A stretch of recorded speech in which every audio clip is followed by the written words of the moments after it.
Olá, meus amigos, minhas amigas, tudo bem?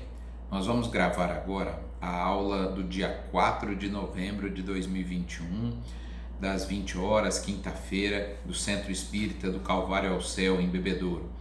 Nós estamos estudando o livro segundo de O Livro dos Espíritos, Mundo Espírita ou dos Espíritos, e estamos no capítulo 9, Intervenção dos Espíritos no Mundo Corpóreo. Nós vamos estudar hoje, dentro do capítulo 9, o item 11 dos pactos, que começa na questão 549.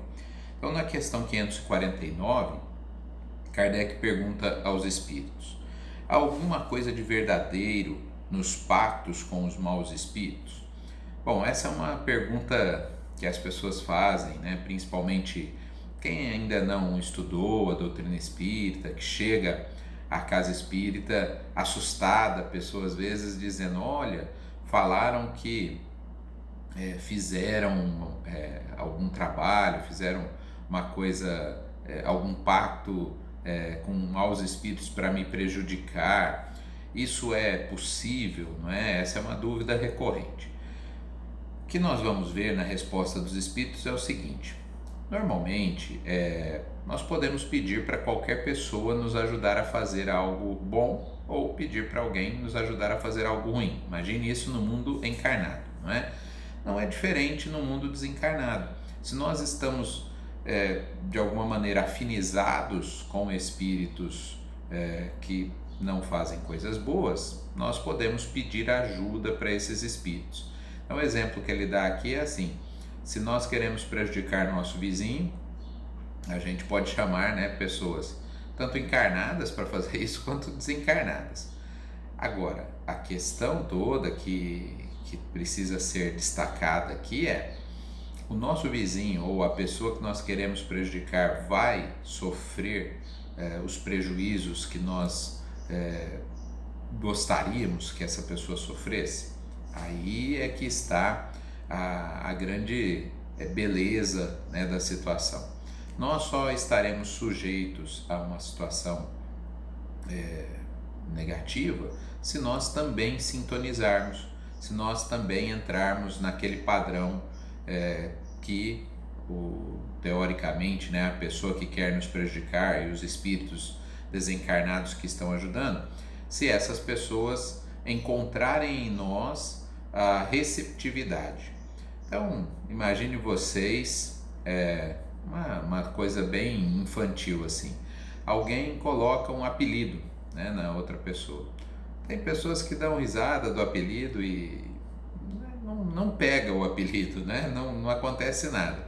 Outras pessoas ficam muito bravas, elas ficam muito revoltadas com aquilo, e normalmente, nessa situação, quer dizer, mesmo que o apelido não pegue, outras pessoas não a chamem assim, mas ela já se desestabilizou, quer dizer, já funcionou aquilo que a pessoa queria quando pôs o apelido pejorativo, porque era desestabilizar. Então depende muito de como nós vamos reagir, de qual vai ser a nossa postura diante daquilo que os espíritos pretendem, desejam fazer para nos prejudicar.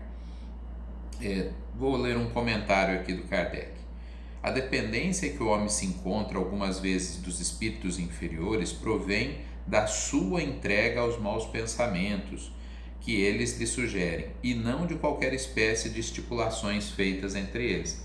Então, é a nossa ligação com esses espíritos que pode, melhor dizendo, trazer algum prejuízo para nós, e não necessariamente aquilo que outra pessoa tenha pedido para eles.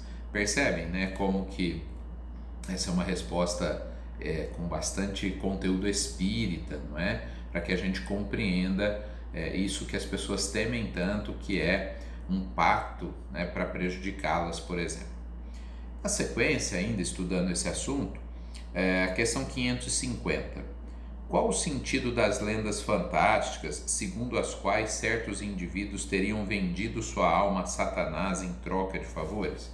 Bom, a doutrina espírita não acredita em Satanás no sentido de um espírito malévolo eternamente. Todos os espíritos foram criados simples e ignorantes. Todos os espíritos se tornarão espíritos puros um dia. Não há espíritos destinados eternamente ao mal. Deus não criou nenhum espírito melhor do que outro, nem pior do que outro. Agora, espíritos se desviam do caminho, passam a agir de maneira malévola e um dia, por algum caminho, por exemplo, da dor, acabarão se regenerando e fazendo o caminho de volta. Então vamos entender aqui Satanás como espíritos que estão temporariamente desviados do caminho do bem. E aí a pergunta é se pessoas que vendem a alma, né, a esses espíritos, no sentido figurado do termo aí, se é possível, por exemplo, para adquirir fortuna. E os espíritos respondem: olha, perfeitamente possível que haja ação desses espíritos, ações, na verdade, né, no plural, no sentido de beneficiar algum encarnado para adquirir fortuna, principalmente de forma ilícita, porque esses espíritos querem mais ver a nossa derrocada, né, ver a gente se dando mal. Portanto, eles facilitam às vezes a aquisição de fortuna, que para nós pode parecer algo muito vantajoso, mas que impedirá que a gente passe pelas provas necessárias, ou pelo menos mudará, né, o tipo de prova que nós encarnamos para passar, e isso não, com certeza, não será para o nosso bem enquanto espíritos imortais. Lógico que olhando do ponto de vista material é difícil a gente compreender isso. E aqui nós estamos falando de vidas miseráveis, né? Muitas vezes nós encarnamos, ninguém encarna para passar fome, morrer de fome. Isso é um desregramento da própria sociedade humana. Mas sim, encarnamos para ter mais acesso a recursos materiais ou menos, sem nenhum extremo. E às vezes nos desviamos desse caminho.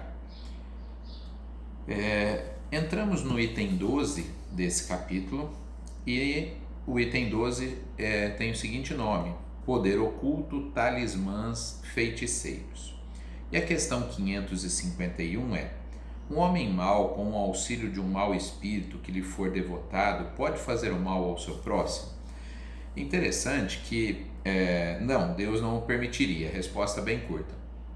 Você vai falar, mas como assim? Não existem processos obsessivos? Então, é que da forma como está aqui, parece então que não existe. Não é assim.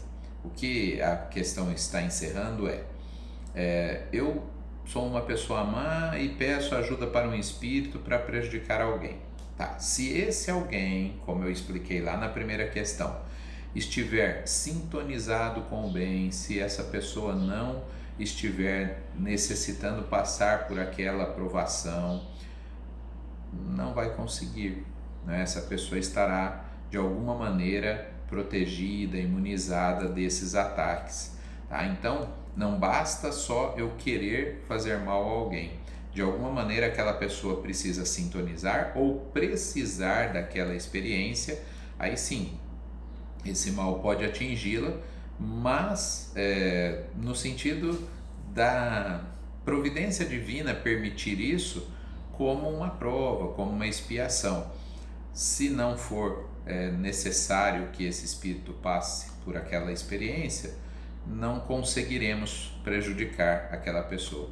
Imaginem vocês quantas ideias malévolas foram direcionadas a Chico Xavier e outros grandes homens e mulheres da humanidade, e a grande maioria delas não os atingiu. Por quê? Porque eram espíritos que estavam no caminho do bem. Edmir, mas algumas atingiram eles. Sim, porque de alguma maneira era necessário que eles passassem por provas assim para ficarem inclusive alertas, não é, em relação a problemas desse tipo. A última questão dessa primeira parte do estudo é a 552. Que pensar da crença no poder de enfeitiçar que certas pessoas teriam?